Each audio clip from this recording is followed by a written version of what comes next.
بڑی معذرت کے ساتھ برا مت ماننا، میں عورتوں کو کوسنے نہیں بیٹھا، لیکن اپنی بہنوں سے بہت درد دل کے ساتھ پوچھنا چاہتا ہوں، اے خاتون جنت کی کنیزوں، کیا مردوں نے ہی صرف جنت میں جانا ہے؟ عورتوں نے جنت میں نہیں جانا؟ تمہاری محرومی کی حد ہے میری بہنوں کہ تمہارے قدموں کے نیچے جنت ہے۔ اللہ کے رسول فرماتے الجنت تحت اقدام الامہات، جنت تمہاری ماؤں کے قدموں کے نیچے ہے، لیکن ساتھ ہی حضور نے یہ بھی فرمایا کہ میں نے جہنم میں سب سے زیادہ اگر کسی کو دیکھا ہے تو عورتوں کو دیکھا ہے۔ آج بیٹیوں کا حال یہ ہے، اب بیٹیاں قرآن کہاں یاد کرتی ہے، اب بیٹیاں حدیث کہاں یاد کرتی ہے، اب بیٹیاں دین کہاں پڑھتی ہے؟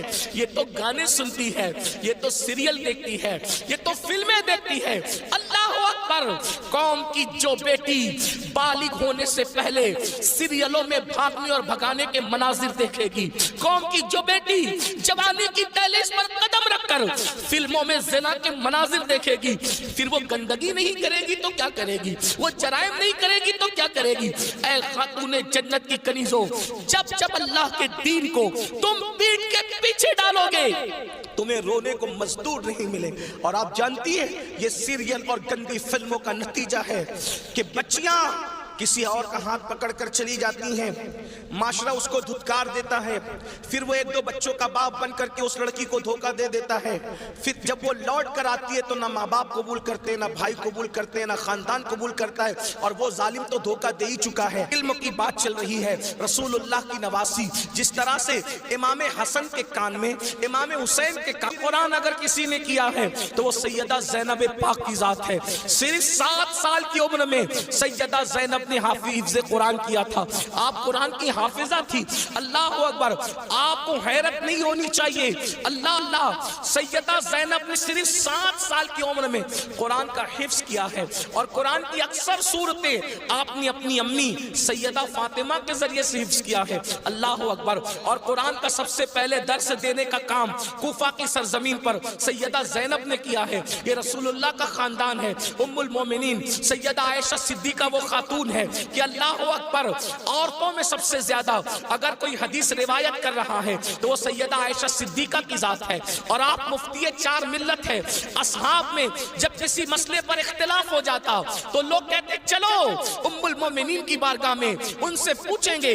حیرت کی بات ہے، مردوں کا علم اختلاف اگر کسی کا قول فیصل کی حیثیت سے ختم کرتا ہے تو اسے ام المومنین سیدہ عائشہ صدیقہ کے نام سے جانا جاتا ہے۔ یہ علم ہے، یہ عورتوں کے پاس علم ہے۔ اسی طریقے سے اللہ اکبر، امام جعفر صادق کی بہو ہے، امام جعفر صادق کی بہو ہے، یعنی امام حسین کے خاندان کی بہو اور امام حسن کے خاندان کی بیٹی، ان کو دنیا نفیسۃ العلم کہتی ہے، اور ان کو نفیسہ مصری بھی کہا گیا ہے۔ یہ اپنے شوہر کے ساتھ مدینہ منورہ سے ہجرت کر کے مصر آ گئی تھی، اور جب مصر آئی ہے اور امام جعفر صادق کے علم کی خیرات جب بانٹنے کے لیے بیٹھی ہیں تو میری بہنوں آپ کو حیرت ہوگی، حضرت نفیسۃ العلم جسے نفیسہ مصری کہتے ہیں، جب پردے میں بیٹھ کر لوگوں کو قرآن و حدیث کا علم دیتی تو پردے کے پیچھے بیٹھ کر علم حاصل کرنے کے لیے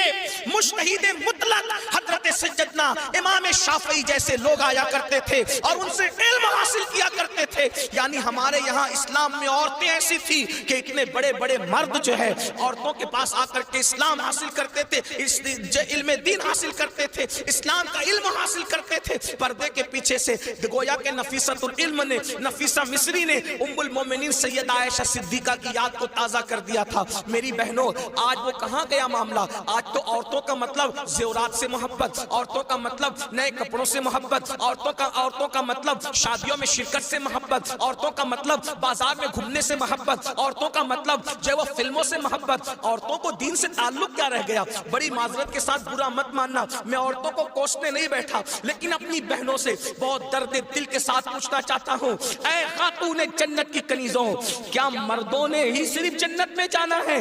عورتوں نے جنت میں نہیں جانا؟ مجھے بتاؤ کیا کر رہی ہو اپنے دین کے لیے، کیا کر رہی ہو اپنے اسلام کے لیے؟ تمہاری محرومی کی حد ہے میری بہنوں کہ تمہارے قدموں کے نیچے جنت ہے۔ اللہ کے رسول فرماتے الجنت تحت اقدام الامہات، جنت تمہاری ماؤں کے قدموں کے نیچے ہے، لیکن ساتھ ہی حضور نے یہ بھی فرمایا کہ میں نے جہنم میں سب سے زیادہ اگر کسی کو دیکھا ہے تو عورتوں کو دیکھا ہے۔ مجھے بتاؤ، آج نماز سے کوسوں دوری، مذہب سے کوسوں دوری، اس لیے جامعۃ المصطفیٰ کا قیام اس لیے عمل میں آیا ہے تاکہ بھولے ہوئے سبق کو یاد دلایا جا سکے، بھولے ہوئے سبق کو یاد دلایا جا سکے، بچیوں کو علم کا زیور دیا جا سکے، بچیاں علم حاصل کریں، پرانا دور دہرائیں، پرانی تاریخ یاد دلائیں۔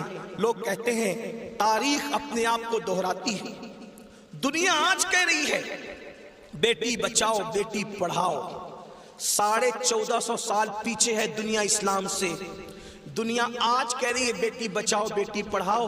میرے نبی نے 1450-1500 سال پہلے بیٹی بچا کر بھی بتا دیا اور بیٹی پڑھا کر بھی بتا دیا۔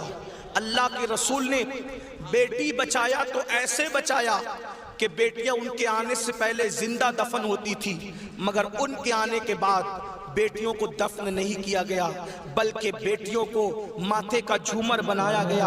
اگر آج دنیا میں کوئی بھی مذہب کا آدمی بیٹی چھومتا ہے تو یہ صدقہ ہے مصطفیٰ جان رحمت کی آمد کا، یہ میلاد مصطفیٰ صلی اللہ علیہ وآلہ وسلم کا صدقہ ہے۔